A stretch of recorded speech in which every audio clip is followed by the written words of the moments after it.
Et bienvenue dans ce 5e épisode de The Silent Bloom podcast qui s'intitule Les signes de l'univers. Comment les lire sans tomber dans la paranoïa du signe? Alors déjà, aujourd'hui, donc, comme je vous le disais, on va parler des signes. Ce sont ces petites choses qui arrivent au bon moment. Une plume qui a été trouvée au moment précis où tu pensais à quelqu'un qui est parti, par exemple. Le 11h11 pour la 5e fois cette semaine. Ou encore une chanson qui joue exactement sur les mots que tu portais en silence depuis des jours. Ces expériences, on est bien d'accord, presque tout le monde les a vécues, mais peu de gens savent quoi en faire réellement, et encore moins comment les lire sans tomber dans deux pièges opposés, les ignorer complètement au nom du rationalisme, ou alors en voir partout jusqu'à presque l'obsession. Aujourd'hui, ce qu'on va faire, c'est vraiment poser un cadre qui soit clair, pratique, pour que les signes deviennent ce qu'ils sont vraiment, un langage à proprement parler. Et comme tout langage, il s'apprend. Pour commencer donc, on va voir déjà ce que sont véritablement les signes. Un signe, c'est donc une coïncidence qui résonne. C'est une coïncidence qui arrive à un moment précis, dans un contexte précis, et qui touche quelque chose en toi de façon disproportionnée par rapport à ce que ça représente de manière objective. D'un point de vue spirituel, les signes sont des réponses. L'univers répond à des questions que tu portes en toi, parfois consciemment et souvent inconsciemment. Tu traverses donc une période de questionnement profond sur ta direction de vie et tu te retrouves finalement à voir partout des représentations de portes ouvertes, des chemins qui bifurquent. Et ça, en fait, ce n'est pas de la superstition, c'est plutôt une forme de communication subtile avec quelque chose de bien plus grand que le mental conscient, avec quelque chose de plus grand que soi. Ce que j'aime, moi, dans la perspective des signes, c'est qu'elle te repositionne comme quelqu'un qui a une conversation avec la vie, plutôt que quelqu'un à qui la vie arrive. Je ne sais pas si tu arrives à cerner cette différence, mais pour moi, cette différence, elle est énorme, et elle te sort en fait de cette forme de passivité. Et ça demande, comme tout langage, qu'on apprenne à le déchiffrer. Les signes ne sont donc pas universels, ils sont personnels. Ils s'inscrivent dans ton histoire, dans tes symboles et également dans ce qui résonne pour toi. Alors voici à présent les 3 règles d'or pour lire les signes. Règle numéro 1, ta première impression est toujours la bonne. Tu sais, avant que la tête commence à analyser, il y a une réaction qui se fait de façon immédiate. Une sensation, une image, un mot qui arrive. Et c'est là que se trouve justement la réponse à tes questions, à ton interrogation, à ton questionnement. La tête arrive après, avec ses arguments, ses doutes, et elle va justement essayer de relativiser, de rationaliser, et de minimiser même parfois la situation. Quand l'âme arrive, déjà elle arrive en premier.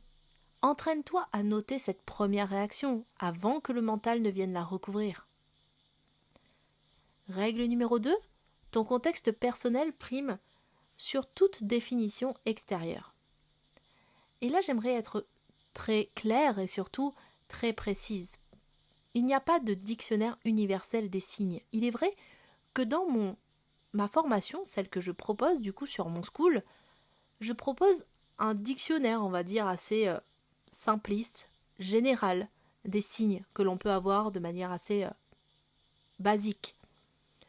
Néanmoins, les significations génériques, comme par exemple une plume signifie la légèreté, un papillon signifie la transformation, c'est plutôt des points de départ. C'est ce que j'ai essayé moi de donner dans ce document que j'ai créé dans mon school.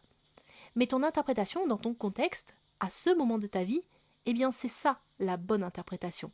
Par exemple, une plume peut signifier la présence d'un être cher pour une personne et peut signifier un message de légèreté retrouvé pour une autre. Si une définition trouvée en ligne ne résonne pas, laisse-la, tout simplement. Fais confiance à ce que cela évoque pour toi. Règle numéro 3, un signe, tout seul, c'est une invitation. Un signe répété par exemple 3 fois, c'est un message. L'univers ne va pas s'impatienter, il va répéter. Et si tu n'entends pas la première fois, il va revenir, sous une forme différente, mais souvent avec le même fond. 3 occurrences du même signe en quelques jours, c'est quelque chose qui essaie vraiment de te parler. Donc à ce moment-là, Tu peux t'asseoir avec ça et demander « Ok, qu'est-ce que tu cherches à me dire ?» À présent, il y a des pièges à éviter. Et on va venir en parler maintenant parce que c'est très très important de pouvoir les déterminer pour éviter de sombrer à l'intérieur. Premier piège, c'est de venir chercher des signes pour valider une décision qui est déjà prise. Quand on veut vraiment quelque chose, on trouve des signes partout qui confirment qu'on a raison. Et ça, c'est du biais de confirmation qui a été déguisé en spiritualité. Mais ce n'est pas de la guidance. La vraie guidance, elle arrive quand on n'est justement pas en train de chercher. Quand tu es dans un état de réceptivité, plutôt que dans l'énergie d'attente. Si par exemple tu te surprends à chercher des signes pour justifier quelque chose que tu as déjà envie de faire, pose-toi tout simplement la question. Est-ce que je cherche une confirmation ou est-ce que je cherche une vérité ? Piège numéro 2 à présent, l'obsession du signe. Quand on commence à lire des signes, il peut y avoir une période par exemple d'enthousiasme excessif où on va en voir littéralement partout. Chaque nombre, chaque animal, chaque coïncidence devient finalement un message urgent. Et ça, c'est un piège, parce que ça épuise le système et ça dilue la capacité à reconnaître les véritables signes. Les signes authentiques se distinguent par leur intensité et par leur timing, non pas par leur fréquence. Au final, si tout devient un signe, eh bien rien ne l'est vraiment. Piège numéro 3. Utiliser les signes pour éviter de décider. Par exemple, j'attends un signe pour savoir si je dois partir. Cette phrase, je l'entends vraiment très souvent. Et ce que je réponds toujours, c'est « les signes éclairent. Ils ne décident pas à ta place. Si tu attends qu'un signe te dise quoi faire, eh bien tu confonds tout simplement guidance et délégation de responsabilité. L'action, ça reste de ton domaine. Les signes t'accompagnent dans cette action, tout simplement. Mais ça ne se substitue pas à l'action. Donc pour conclure, on peut dire que les signes sont une invitation au dialogue avec quelque chose qui est beaucoup plus grand que toi. Ils méritent d'être pris au sérieux, que ce soit avec discernement, humilité et sans perdre ta propre capacité de décision et d'action. Ce que j'aime dans cette pratique, c'est qu'elle te rappelle que tu n'es pas seul, que quelque chose répond, que la vie n'est pas un flux aléatoire d'événements auxquels tu subis, mais plutôt une conversation à laquelle tu participes. La semaine prochaine, une question que j'adore et que j'explore depuis 21 ans, c'est qu'est-ce que c'est qu'une âme ? Ce que la médiumnité m'a appris sur l'invisible.